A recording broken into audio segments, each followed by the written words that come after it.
Hoy hablaremos de un tema importante, evaluación formativa. En las tendencias pedagógicas contemporáneas, la idea de evaluación ha evolucionado significativamente. Ha pasado de comprenderse como una práctica centrada en la enseñanza que calificaba lo correcto y lo incorrecto y que se situaba únicamente al final del proceso a ser entendida como una práctica centrada en el aprendizaje del estudiante, que lo retroalimenta oportunamente con respecto a sus progresos durante todo el proceso de enseñanza y aprendizaje. La evaluación, entonces, diagnostica, retroalimenta y posibilita acciones para el progreso del aprendizaje de los estudiantes. Veamos entonces, de forma más sencilla, qué es la evaluación formativa. La evaluación formativa viene a ser un proceso de carácter sistemático y permanente, tanto de maestros como también de estudiantes. Por lo tanto, podemos decir que aquí se comparten metas. Este proceso sistemático, tanto de docentes como estudiantes, permite recoger evidencias de aprendizaje de ambas partes, tanto de docentes como de estudiantes, para poder tomar decisiones oportunas. Y esas decisiones oportunas no solo las toma el docente, recuerden, también las toma el estudiante, puesto que ya conoce cuáles son las metas a las que se espera llegue. Por eso es importante, ya los decíamos en los videos anteriores, cuando trabajamos, por ejemplo, en unidad didáctica, que al comienzo de esta, es decir, de la unidad didáctica, el docente tiene que informar al estudiante cuáles son los aprendizajes que se esperan, cuáles son esos propósitos que se están planteando, traducidos como aprendizajes que se van a desarrollar en los estudiantes. 3 pasos claves para poder entender la evaluación formativa. Primero, ¿cómo evaluamos los aprendizajes? Entendidos estos últimos como el desarrollo de competencias. Para poder evaluar los aprendizajes, planteamos a los estudiantes problemas, retos genuinos que les permitan poner en juego, integrar y combinar diversas capacidades a fin de responder frente a un problema o de lograr propósitos. Para ello, tanto docentes como estudiantes tienen que conocer las metas previstas. Otro paso, ¿en qué parte del camino nos encontramos? Conocedores de las metas, tanto los docentes como los estudiantes, tienen que poder identificar en qué parte del camino se encuentran. Puede ser que se encuentren al final, puede ser que se encuentren a medio camino o puede ser que se encuentren muy cerca de la meta. Eso les permitirá tomar, tanto al docente como a los estudiantes, decisiones oportunas y pertinentes para poder lograr los aprendizajes previstos.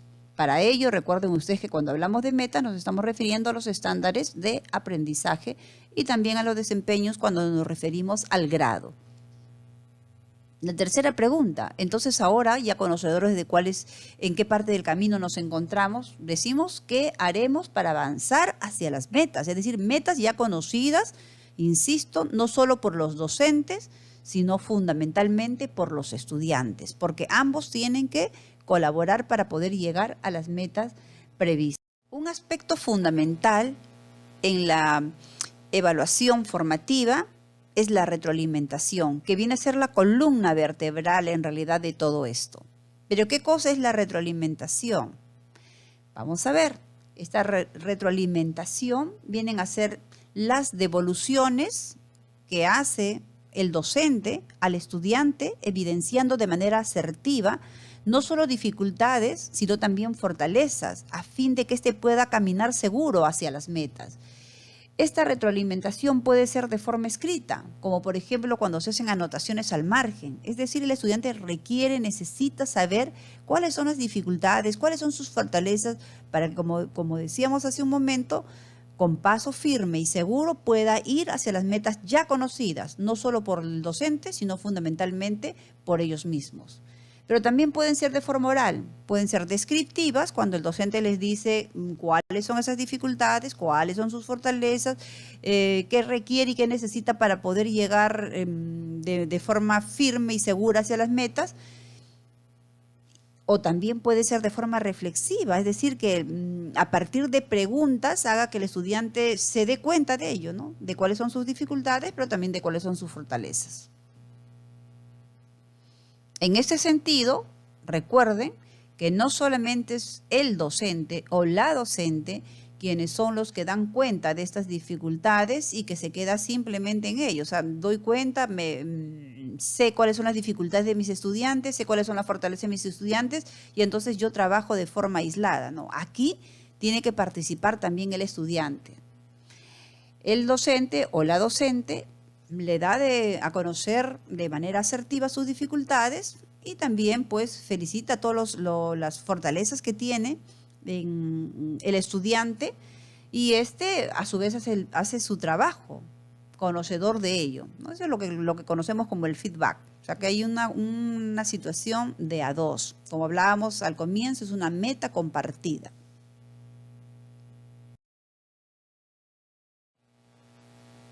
Ahora haremos un distingo entre lo que es retroalimentación y reforzamiento. Dos palabras que durante décadas se creyó que eran sinónimas y que sin embargo no lo son. Ahora veremos por qué.